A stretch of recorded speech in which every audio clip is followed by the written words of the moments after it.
A proposta era iniciar marcando numa intermediária, não tão lá em cima no campo do adversário, nem também dentro do nosso campo, para que a gente pudesse roubar a bola numa situação mais perto do gol adversário. Só que aí conseguiram envolver nós, principalmente no primeiro tempo, e com isso o nosso time veio para trás. Mas mesmo assim conseguimos aproximação, triangulações, uma finalização do Rodriguinho, chegando com o cruzamento do Arana. Mesmo assim a gente conseguiu equilibrar bem o primeiro tempo.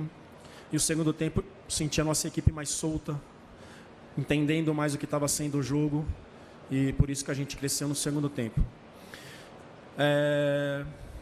Já deve ser quase umas 30 partidas que eu dirijo do Corinthians como técnico, entre interino e agora, 25, 30 jogos, eu não sei, não gosto de falar de arbitragem, mas fiz questão de ver o lance do Wellington Ney em cima do Léo Jabá agora no vestiário.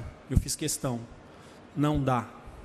Não dá. Já teve a situação do Gabriel no jogo contra o Palmeiras, da expulsão, que foi um lance com o Maicon.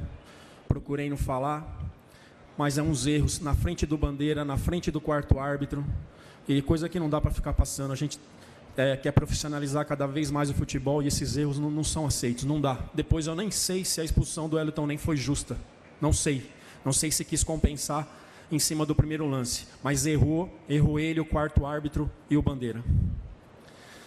Carille, até em cima desse lance também, Vital fala um pouco de arbitragem, mas é incontestável que durante a semana muito vai ser falado sobre isso nos programas esportivos. Agora, o Camacho, na saída de campo, nos disse que realmente o Wellington Ney, quando abriu o braço, largou a mão no rosto dele, e aí, evidentemente, isso aconteceu mesmo. Não consegui ver a imagem, não sei se você teve acesso. A expulsão foi justa. E uma segunda questão, queria que você falasse sobre isso também, mas uma segunda questão, hoje a gente analisou o banco de reservas do Corinthians e você tinha apenas 2 opções do meio para frente, para você atacar. De alguma maneira, isso te incomoda, você olhar para o banco e não ver tantas opções, como você tem, por exemplo, da parte defensiva do time? Primeiramente, a primeira pergunta em cima do lance da mão, se era para dar, teve 2 do Thiago Mendes no Arana, que nem falta não deu. E teve uma ali, acho que com o Pedrinho, não lembro agora. Teve mais uma outra que eu lembro, que nem falta deu. Depois numa outra ele dá amarelo para expulsar. Então é falta de critério mesmo, né? Tá difícil de entender. Tem árbitros que tá difícil de entender o que eles querem do jogo. E a gente tem que estar atento e concentrado para tudo. Não é um incômodo. Não é um incômodo. Acho que nós da comissão temos que trabalhar em cima daquilo. Não dá para ficar lamentando, se eu tivesse outro atacante. Não tenho. Então eu trabalho em cima da minha realidade para aquele jogo, né? Então, no jogo que nós empatamos contra o Red Bull em casa, eu só tinha o Guilherme de mais avançado. Hoje eu já tinha o Guilherme e o Léo Jabá para velocidade. Então, eu não sou de ficar preocupado e lamentando, e sim buscar soluções para os meus problemas. Carille, à sua esquerda. Falando agora um pouquinho sobre a questão tática, né? Você colocou o Maicon aberto pela esquerda para dar um suporte, imagino, para o Guilherme Arana. Na direita ficou o Léo Príncipe e o Pedrinho, e o Rogério utilizou bastante isso. Você percebeu isso no intervalo ou durante o primeiro tempo ainda? Porque parece que você conseguiu corrigir essa questão no segundo tempo. O que você pode falar tanto sobre o Rogério ter atacado muito pelo lado direito da defesa do Corinthians, quanto essa sua escolha de meter o Maicon aberto pela esquerda? Eu tinha preocupação das entradas pelo centro da equipe do São Paulo. Por isso procurei congestionar mais ali, com o Maicon fazendo bem. É um jogador que joga em várias posições, já jogou assim em Mirassol. Sabendo que a gente podia ter dificuldade pelo lado direito. A gente entra em campo sabendo aquilo que a gente pode tirar de aproveito e aquilo que a gente pode sofrer. Eu tinha um plano B, que era de fazer um 4-1-4-1, com Gabriel como primeiro, Rodriguinho pela direita, Michael pela esquerda, com Jadson e Pedrinho aberto, Pedrinho pela esquerda. Não senti necessidade de fazer, a gente estava conseguindo controlar bem o jogo. O São Paulo não conseguiu, o Cássio trabalhou muito pouco no jogo, a gente acabou tomando um gol de bola parada que tanta gente trabalha, mas eram as 2 opções que eu tinha para esse jogo que eu tinha trabalhado. Fábio, aquela história do resultado e do desempenho, né? Se olhar para um lado, o Corinthians não vence 5 jogos. Por outro lado, o empate nas circunstâncias que aconteceu, foi um ótimo resultado para vocês? Empatar clássico fora de casa é sempre bom. Os resultados não estão vindo nesses jogos. É ruim para time grande quando fica 5 jogos sem vitória. Mas olhando pelo lado positivo, a gente está conseguindo ver o nosso elenco, está conseguindo colocar moleques para jogar, garotos para jogar, caso de Pedrinho, Michael, Arana, daqui um pouquinho o Marciel, Léo Jabá, Então, por um outro lado, a gente está conhecendo melhor o nosso grupo, o nosso conjunto dentro dos jogos, para quando chegar na fase decisiva, se a gente conseguir passar as fases agora do Campeonato Paulista, quartas e semifinal, a gente tem 9 jogos decisivos no mês de abril. 9. Acho que para o Corinthians isso é inédito. Se a gente passar nas quartas, passar a semifinal, 9 jogos. Então a gente vai precisar do grupo. Não sei quem. O jogo, a semana vai mostrar, não sei quem. Por isso é a preparação de todos. Fábio, aqui na frente. Mais uma vez, que tipo de experiências então você conseguiu fazer hoje testando a molecada? Você falou disso durante a semana no CT. E sobre o Jô também e essa estrela dele nos clássicos, o que você pode falar? Em cima de um jogo que exige mais, foi bom ver o Maicon por lá. O Maicon é um jogador muito inteligente, abre linha de passe, combinação boa com o Arana. Já tinha feito isso em Mirassol, já tinha gostado. E hoje voltamos a gostar do que eles fizeram por ali, do que eles renderam. É mais uma opção que te dá com essas dificuldades que a gente está tendo com os jogadores da frente. Esse é o aprendizado, o grupo ter ideia daquilo que eu quero e muitas vezes você tirar um jogador de um setor e colocar outro e continua dando resultado. Desculpa. O Jô, meu, olha, como esse cara está sendo positivo dia a dia, meu. Impressionante.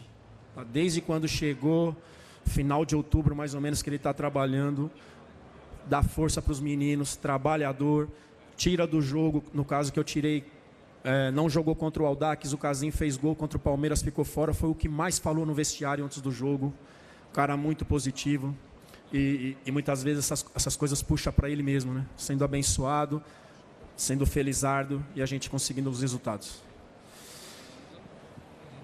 Carille, quero te ouvir sobre uma dessas funções diferentes que a gente viu e foi ver o Jadson mais por dentro, né? Normalmente, as últimas vezes que ele atuou foi mais pelo lado direito.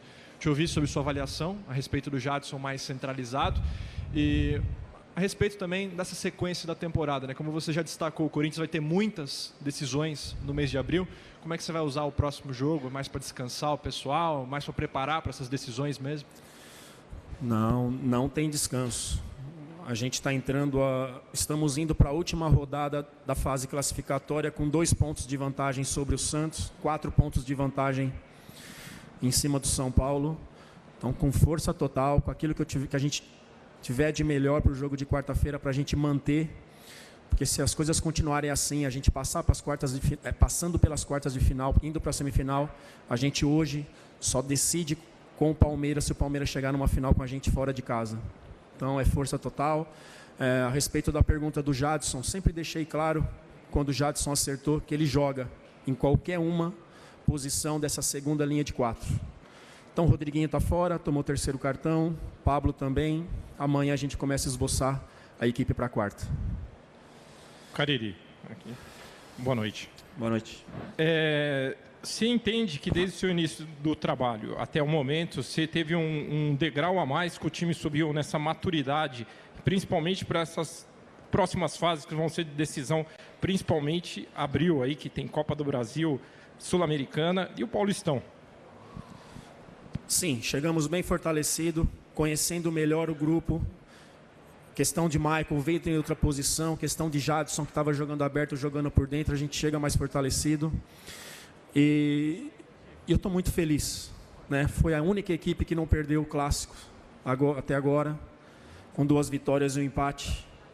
Então isso é maturidade para a gente chegar mais fortalecido sim para esse mês de abril. Obrigado, gente. Amanhã 9h30, tá? Vitória. Quem? Essa é a palavra do técnico Carille, o treinador do Corinthians, falando do empate. Ele elogia o Jô e, convenhamos, com todo merecimento, né? O torcedor do Corinthians pode reclamar do Romero, do Casim, do Léo Jabá, mas não dá para falar nada do Jô. O Jô está reabilitado para o futebol e nesse ataque pobre na temporada do Corinthians, ele sobra na turma. Ele faz gol em clássico, o que é importante. Tem um detalhe, estava comentando aqui com o Rodrigo acompanha o jogo muito mais atento, né? Lógico. Nós estamos no ar aqui, né? No Rodada da Fox, falando sobre a seleção brasileira. Teve um lance que o jogo é de cabeça do zagueiro E o Corinthians faz o gol, já praticamente no finalzinho do jogo. O Rodrigo pode falar melhor. E naquele momento a gente estava aqui, falou assim, ó, não houve nada, né? Coisa de arbitragem que o Simon vai falar daqui a pouquinho. Mas é claro que naquele momento deu para ver que não houve falta nenhuma e seria o gol da vitória do Corinthians naquele momento, não é não, Rodrigo? Concorda? Exatamente. E o sistema de jogo do Corinthians, sabe que o Corinthians é um time que se fecha muito bem, defensivamente é muito forte. Pro Corinthians funciona esse homem de referência. Os lançamentos, o cruzamento, ele faz bem o trabalho de pivô. Ele quase fez um outro gol, né, com a canhota, conseguiu driblar o Maicon, bateu o Renan, que foi fixado como goleiro do São Paulo. Vamos ver se agora de fato ele é o goleiro titular do São Paulo.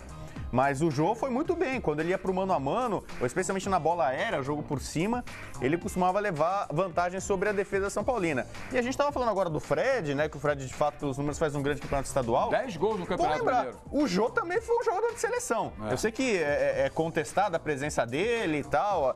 Dizem que até mesmo a comissão técnica na Copa do Mundo questionou a presença do Jô. Mas ele tá indo bem no estadual. É porque ele tinha sido campeão da Libertadores em 2013 e tinha ido bem na Copa das Confederações. Exatamente. Acho que é esse lance lá, que ele toca de cabeça, olha só, limpo, na bola, somente na bola. O árbitro marcou ali aquela chamada carga, né? Porque muita gente fala que é a regra 18. O Simon vai poder comentar perigo de gol, né? Tá na regra 18. Essa é uma boa questão para o Simon, ele vai ter muito trabalho para comentar esse majestoso.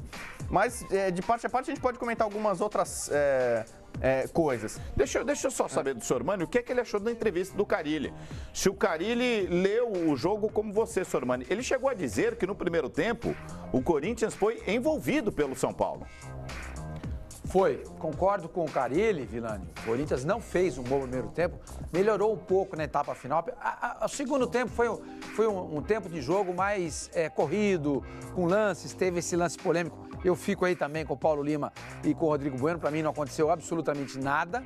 Ele deu uma falta inexistente do Jô em cima do Araruna, né? Como é que é? Isso, Araruna, que jogou como lateral direito. Que jogou improvisado de lateral direito, na verdade ele é um volante. Mas eu concordo com ele, o primeiro tempo do Corinthians foi muito ruim. Não foi melhor o segundo do ponto de vista técnico, tático. Agora, o que não faltou no segundo tempo, principalmente aos dois times, foi disposição. Os times estiveram muito envolvidos no jogo, né? Eles se dedicaram do começo ao final da etapa final e fizeram um jogo eletrizante no segundo tempo. Agora, se você for olhar tecnicamente o jogo, taticamente, foi um jogo muito pobre mesmo, e com arbitragem ridícula.